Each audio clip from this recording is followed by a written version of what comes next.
తనకు కావాలి ముఖ్యమంత్రి పదవిని అధిరోహించాడు ఆయన, తన కళ నెరవేరింది. మరి ఆయనలాగా అందరూ మీలాంటి వాళ్ళందరిగా కళలు కంటుంటారు కదా, ఏదో పోస్ట్ వస్తుంది మనకు రాజకీయాలని. మరి మీ కళలు ఇప్పుడు నెరవేరుస్తుంది అందరికి. ఇప్పుడు నేను కూడా సేమ్ రేవంత్ అన్నట్టుగానే నేను కూడా 20 ఏళ్ళు నేను కూడా అంటే ఒక 10 ఏళ్ళు ఉద్యమం పేరు మీద, ఒక 10 ఏళ్ళు ప్రతిపక్షంలో నేను కూడా అధికార పక్షం నుంచి చాలా ఆఫర్లు వచ్చినా కూడా అట్లా వద్దు, నేను కూడా జనాలనే ఉండాలి, ఇట్లా నేర్చుకోవాలి రాజకీయం అని బాగా నేర్చుకొని అవపోసన బట్టి వండించుకొని అన్ని సమస్యల మీద ఉండి ఇప్పుడు వచ్చినాము. ఇప్పుడు డెఫినెట్గా అవకాశం వస్తుంది, ఇస్తారని అనుకుంటా. నేనే కాదు, నాతో పాటు పార్టీలో పనిచేసిన వాళ్ళు చాలామంది ఉన్నారు. ఒక నమ్మకంతో నడిచిన వాళ్ళు అయితే కొంతమంది ఉన్నారు రేవంత్ రెడ్డి గారి వెంట. అంటే 2017లో అన్న వచ్చిండు, నేను 2018లో కాంగ్రెస్ పార్టీలోకి వచ్చిన. అంతకుముందు నేను జనసమితి నుంచి పోటీ చేసిన సిద్దిపేట నుంచి. ఎప్పటి నుంచి అయితే రేవంత్ రెడ్డి గారు పీసీసీ అంటే అప్పటి నుంచి పీసీసీ లైన్లోనే పనిచేసినాము. నమ్మినాం బలంగా కాంగ్రెస్ పార్టీ వస్తుందని. సో మొన్న కూడా అంతెందుకు, మొన్న కూడా చాలామందికి ఇప్పుడు నాదే ఉన్నారు సోషల్ ఇంజనీరింగ్లో బీసీకి ఇచ్చిండ్రు. ఓకే, అయినా సరే పార్టీకి పనిచేద్దామని నమ్ముకొని నేను ఉన్నా. అది ఓడిపోతామా గెలుస్తామా సీట్లు నాకు అనవసరం. కానీ మిగతా వాళ్ళు ఆగలేకుండా చాలామంది వెళ్ళిపోయారు. మంచి మంచి వాళ్ళు ఇప్పుడు చాలా రోజులు పనిచేసి ఇప్పుడు మానవతరా ఇలాంటి వాళ్ళు పాపం అదే కదా, అట్లాంటి వాళ్ళు అందరూ కూడా కాంగ్రెస్ నుంచి బీజేపీ మూడో రోజు ఒక లీడర్కి క్రెడిబిలిటీ పోతుంది. అక్కడ పోతే పాపం ఎమ్మెల్సీ కోసం అని ఇంత కష్టపడి ఇష్టం వచ్చిన స్టేట్మెంట్ అందరినీ కాంగ్రెస్ పార్టీని తల్లి లాంటి పార్టీ అన్నాడు, మళ్ళీ తల్లిని తిట్టి అది చేస్తే లాస్ట్కి వస్తే అది కూడా పక్కన పడేసిను. అంటే ఇక్కడ అది కాదు, అంటే రాజకీయాలు చాలా గమ్మత్తుగా ఉంటాయి. ఇక్కడ మా దాంట్లో నిజంగా చెప్తా, మా దాంట్లో వర్కింగ్ ప్రెసిడెంట్ ఉన్నోళ్ళు బీజేపీ నుంచి ఎమ్మెల్యే అయినారు, బీజేపీ నుంచి ముఖ్యమంత్రి చేసిన వాళ్ళు కాంగ్రెస్ పార్టీలో ఎమ్మెల్యే అయినారు. అంటే అది గమ్మత్తుగా జరిగింది ఆ టైంలో. అంటే ఈక్వేషన్స్లలో ఒకరికి రాకపోతే ఇంట్లోకి ఇటువైపు రావడం, టికెట్ తీసుకోవడం, అటువైపు పోవడం, ఇదంతా కూడా చూస్తే లాస్ట్కు ఓపిక ఉంటే ఏమంటారు వనగల్లపురం వచ్చి ఒళ్ళో పడుతుందని ఒక సామెత ఉంది. పెద్ద థింగ్ వచ్చి ఒళ్ళో పడుతుందట. ఓపికగా పడదామంటున్నా నేను. ఇప్పుడు మీకు ఇస్తారా మాకు ఇస్తారా అంటే ఇయ్యకపోని, నేనైతే చెప్పినా కదా ఆ మాటలు చెప్పుకొని బతుకుతాను. ఎలా ఓపిక పడతారా రేవంత్ రెడ్డి న్యాయం చేస్తాడని, లేదంటే ప్రపోజల్ ఇవ్వాలి కదా అట్లా అని కదా. అంటే నేను పార్టీనే ఉంటా, నేను ఇప్పుడే చెప్పిన as I said let me reiterate, ఎప్పుడు కూడా పార్టీలు మారితే క్రెడిబిలిటీ పోతుంది. ఊర్లలో నుంచి చాలా మంచి రాజకీయాలు చూస్తూ ఎదిగిన నేను. ఒక ఎతి రాజారావు లాంటి వాళ్ళను, ఒక కల్పనాదేవి, ఒక కమాలుద్దీన్ అహ్మద్, అంటే మా తల్లిగారి ప్రాంతం ఇటు నుంచి చూస్తే కూడా మంచి మంచి వాళ్ళను, ఒక చిన్నారెడ్డి గారు, ఇట్లాంటి అత్తగారి సైడ్ వీళ్ళందరూ కూడా మంచి పాలిటీషియన్స్ చూస్తూ పాలిటిక్స్ అంటే ఇట్లనే ఉంటాయి, ఇట్లనే ఉండాలనుకొని వచ్చింది దాన్ని. సో ఇంకా ఎట్లన్నా బతకచ్చు అంటే నేను చెప్పిన కదా, ఎట్లన్నా బతకచ్చు. టీఆర్ఎస్ పోవచ్చు, ఇంకోది పోవచ్చు, బీజేపీ పోవచ్చు, ఇంకోది పోవచ్చు, బోలంటే ఆఫర్స్ ఉంటాయి. అందుట్లో ఒకంత నేను చదువుకున్నా, బలమైన సామాజిక వర్గము, ఎన్ఆర్ఐ బ్యాక్గ్రౌండ్ ఉన్నది, మంచి అదే ఉద్యమాల ప్రాంతం సిద్దిపేట నుంచే వచ్చిన మహిళను, నాకంటే ఎక్కువ అవకాశాలు ఇవ్వకుండా అయినా సరే ఐడియాలజీ నచ్చింది, కాంగ్రెస్ ఐడియాలజీ నచ్చింది. సో నేను కాంగ్రెస్ పార్టీలోనే ఉండదలుచుకుంటా. అవకాశం అనేది ఇవ్వాలి కాకపోతే రేపు వస్తుంది. It's okay. వెయిట్ చేస్తారా లేదంటే ప్రపోజల్ ఇస్తారా? It's okay. ప్రపోజల్ ఇచ్చేది ఏముంటుంది, అధికార పార్టీ ఇప్పుడు ప్రపోజల్ ఇస్తే పక్కన పెడతారు. మనం కూడా సెన్సిబుల్గా ఉండాలి.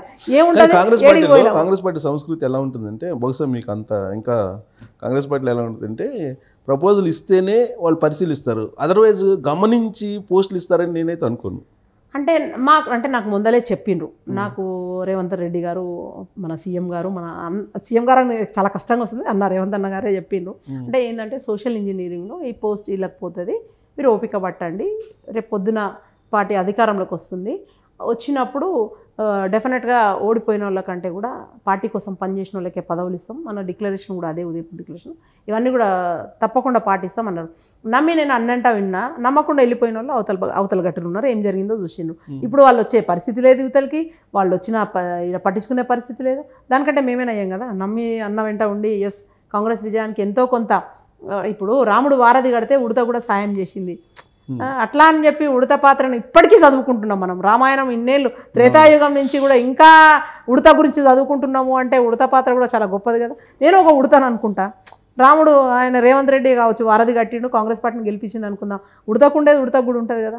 అంతెందుకు బోయే వాళ్ళకు కూడా ఉంది కదా. రేవంత్ రెడ్డి మీద 100% మీకు నమ్మకం ఉంటే, ఇప్పుడు రేవంత్ రెడ్డి గారే కాదు ఎవరైనా సరే we have to obey the boss. తర్వాత దాని వెనకాల అది ముందుగా సిస్టమ్ అది నడుస్తూ ఉంటుంది. మనము బలం అవ్వాలి కానీ బలహీనత అవ్వకూడదు, అప్లికేషన్ అవ్వకూడదు. నా గోల్ అంటే ఏమో చాలా ఉంటాయి. ఇప్పుడు చిన్నప్పుడే చాలా పెద్ద లక్ష్యం ఉండే నాకు, నేను ఏదో ఉంటా చేస్తా. ఇప్పుడు ఆ సినిమా చూసినాం, కర్తవ్యం సినిమా చూసి అట్లా అయిపోవాలి మనం కూడా పోలీస్ ఆఫీసర్, మన హైట్ ఏమో గింత. తర్వాత నేను చదువుకుంది మెకానికల్ ఇంజనీరు, అదేదో అవుతా అనుకున్నా, ఆర్టీసీలో ఇంజనీర్ అయినా. తర్వాత నేను పెళ్లి చేసుకొని ఆస్ట్రేలియా పోయినా, అక్కడ పోతే ఐటీలో జాబ్ చేసిన. తర్వాత ఎలక్ట్రిసిటీ కంపెనీ పెద్ద హౌస్ గ్రిడ్ అని ఉంటుంది, దానికి పనిచేసిన 11 సంవత్సరాలు ఉన్నా. అక్కడందరూ మా ఆయన పిల్లలు సిటిజన్స్, నేను మళ్ళీ ఏదో సాధిద్దామని వచ్చి. అయితే చిన్నప్పటి నుంచి కూడా నాకు ఇది ఒకటి ఉంది లోపల, ఏదో అవ్వాలి, ఓ ఎమ్మెల్యే అవ్వాలన్నా లేకపోతే ఓ మంత్రి అవ్వాలన్నా, ఏదో చేయాలి, ప్రజాసేవ చేయాలి. సో అప్పుడు 10-20 రూపాయల బస్ టికెట్కే ఇబ్బంది ఉన్న టైంలో నేను ఎమ్మెల్యే అవుతా అంటే జనాలు నవ్వుతారు. 1 by 1 స్టెప్ బై స్టెప్ నేను కెరీర్ బిల్డ్ చేసుకుంటూ వచ్చిన. ఇప్పుడు చెప్పొచ్చు కొంచెం, నేను రేపు పొద్దున నాకు ఎప్పటికైనా నేను ఎమ్మెల్యే అవ్వాలి, నా ప్రాంతాన్ని నేను ఐ హ్యావ్ టు ఏమంటారు రిప్రజెంట్ మై కాన్స్టిట్యున్సీ అని. ఇంకా ఎక్కువ అంటే ఇప్పుడున్న దానిలో చేస్తూ ఉన్నా సేవలు మహిళలకు, అట్లా ఇట్లా నా చుట్టూ ఉన్న వాళ్ళకు అక్క అని వస్తే ఒకవేళ అదైతే ఇంకెక్కువ సేవ చేయొచ్చు. ప్లస్ చెప్పిన కదా, ఏమైనా అమెండ్మెంట్స్ జరిగే దగ్గర ఉంటే మనం అనుకున్న ఐడియాలజీని ఇంప్లిమెంట్ చేయొచ్చు, ఆ దిశగా ప్రయత్నం చేయొచ్చు, మిగతా ఎమ్మెల్యేలను కలవచ్చు. ఆ బిల్కి ఏమన్నా ఇట్లాంటి మంచి మంచి బిల్స్ మొన్న పాస్ అయినాయి చూడు, అట్లాంటి వాటిల్లో మన పాత్ర ఉంటే చరిత్రలో నిలిచిపోతాం. అట్లాంటివి ఉన్నాయి గోల్స్. అవన్నీ ఇప్పుడు సందర్భం మీరు అడిగింది కాబట్టి చెప్పిన గోల్, చాలా పెద్ద గోల్. రేవంత్ రెడ్డి జెడ్పీటీసీగా అంటే పెళ్లి కాకముందే ఉంది ఆయనకి. నేను జైపాల్ రెడ్డి లాగా కన్నా కూడా నేను సీఎం కావాలని అప్పట్లో చెప్పాడు.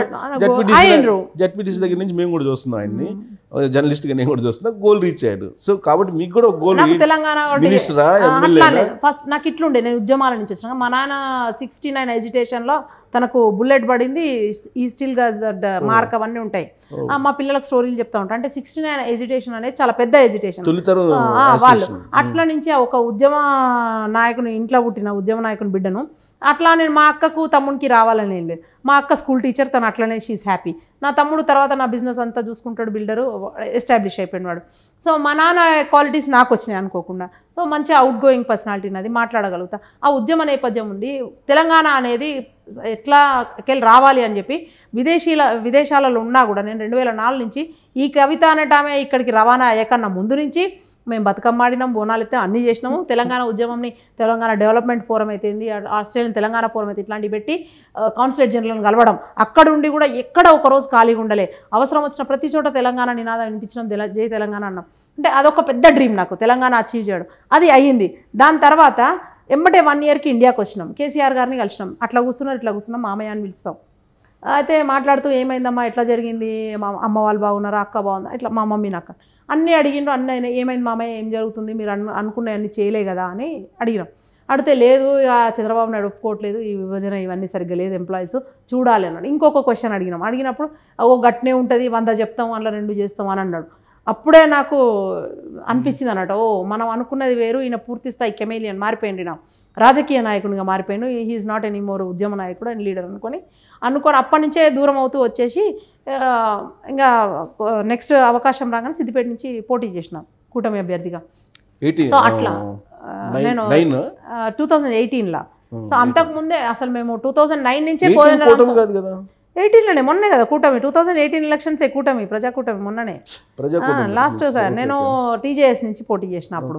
సో టీడీపీ, కాంగ్రెస్, సిపిఐ అండ్ తెలంగాణ జనసమితి పొత్తులో 4 పార్టీలు కలిసి 2018 మొన్నటి ఎలక్షనేగా నేనే కదా పోటీ చేసింది. నేను తెలుగుదేశం పార్టీ కూటమి కట్టలేదు కదా. ఎందుకు లేదు, అయ్యో మీరు 2018 ఎలక్షనే, నేను మొన్నటి ఎలక్షనే కదా నేను పోటీ చేసింది సిద్దిపేట నుంచి. అబ్బాట్ 13,000-14,000 ఓట్స్ నాకు.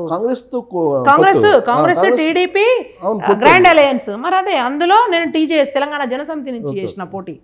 సో అట్లా అందులో భాగంగా నా రాజకీయం అన్ని పడతా ఉన్నాయి స్టెప్స్. సో అది బలంగా నమ్మిన నేను, ఇది కూడా జరుగుతుందని అనుకుంటాం.